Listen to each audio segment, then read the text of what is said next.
Oui, apôtre. L'amour, encore l'amour, ce grand remède, ce grand médicament au problème de l'humanité. Pensez-vous en tant que chercheur que c'est cet ingrédient qui a tant manqué à nos chercheurs pour qu'ils découvrent enfin le fameux remède qui traiterait ce virus du sida une bonne fois pour toutes? Oui, on peut dire dans une certaine mesure, puisque moi je suis du domaine, et je sais que si je reçois facilement la possibilité de communiquer avec le VIH, tout ça, c'est parce que j'ai d'abord un sens de compassion extraordinaire qui conduit à l'amour. Et l'amour ici, ça n'a rien à voir avec de ça. Non, non, non, non, non, non.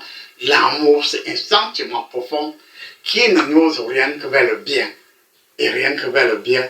Et quand tu es déjà habitué à l'amour, quand même tu veux faire du mal, le mal, même la fornication, la fornication va te dire, moi là, laisse-moi tranquille.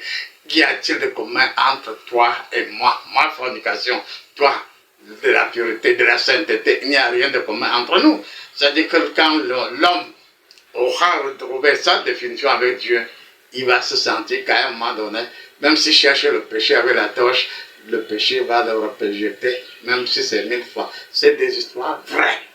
Mais on ne peut atteindre ce niveau que si on s'est laissé conduire par Dieu.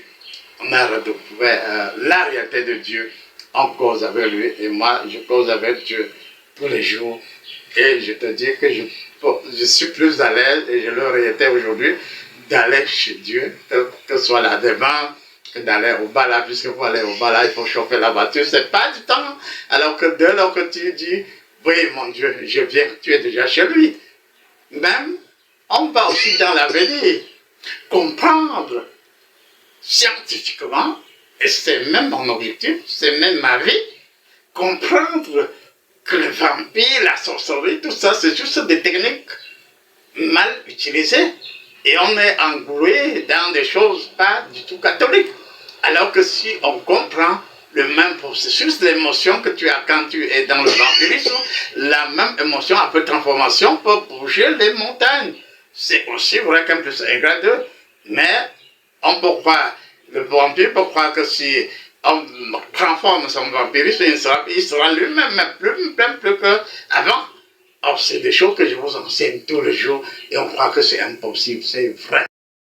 Rentrons dans le stade où, moi, je peux vous dire que j'ai échappé plusieurs fois à la mort. Vous êtes au courant, non? Mais j'ai échappé tout simplement parce que je n'avais pas fini ma mission. Je disais donc, la nature est belle, la nature est ouverte, la nature peut dialoguer avec nous dans tous les aspects et que nous sommes d'abord des grands scientifiques qui s'ignorent. Par exemple, si on regarde les grandes découvertes, est-ce que Newton était le premier à être sous un pommier et à recevoir une pomme sur la tête? Est-ce qu'Archimède était, était un grand nageur? Non. Pourquoi est-ce qu'il sait que lorsqu'il tombe dans l'eau, la masse qui s'élève est proportionnelle à son poids? Donc il y a beaucoup de choses.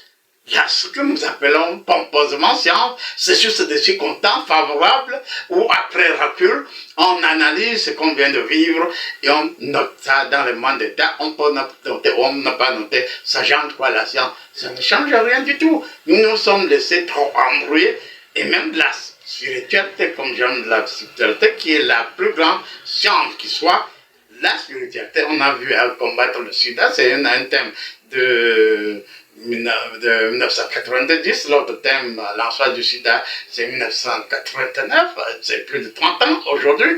Or, le moment est venu, enfin, puisqu'il y a un comité scientifique au Cameroun pour parler de VIH, et alors, à ce moment-là, si ceux-là lisent les différents thèmes sur l'emploi du sida, sur le combat du sida et autres, ou bien si eux-mêmes, ils désirent véritablement comprendre le sida, un jour, la réalité du sida va se présenter à eux.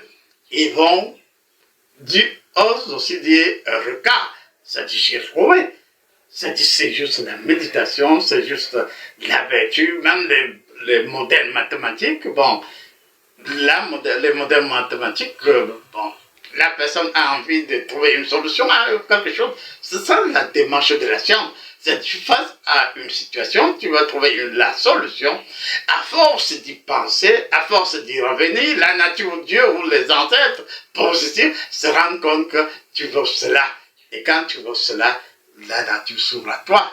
Moi, si je me suis intéressé en 1989, quand le sida venait à peine d'être découvert, parce qu'à l'école de formation, je vous l'ai toujours dit, on nous rappelait à tout le temps que, oui, l'émotion nègre, ceci, bon, un célèbre africain l'a dit, oui, on peut dire que, oui, nous sommes de la prélogique, mais je me suis dit, quand je finirai avec l'école de formation, je vais démontrer que Freud ne savait pas grand-chose de sa propre science. Or, ce défi peut être relevé par beaucoup d'autres chercheurs dans beaucoup de domaines. Quand vous savez lire et écrire, vous pouvez faire science. Même si vous ne savez pas lire et écrire, vous pouvez faire toujours la science. Même l'islam, le Coran a été révélé à quelqu'un qui ne savait ni lire ni écrire. Et on peut dire aussi que dans tous les domaines, même ceux qui se disent chrétiens ou ceux qui veulent être chrétiens, au départ, est-ce qu'ils étaient si lettrés que ça? Pas du tout. Sortant du complexe, il y aura révolution dans tous les domaines. Et c'est un problème d'émotion, un problème de l'instant.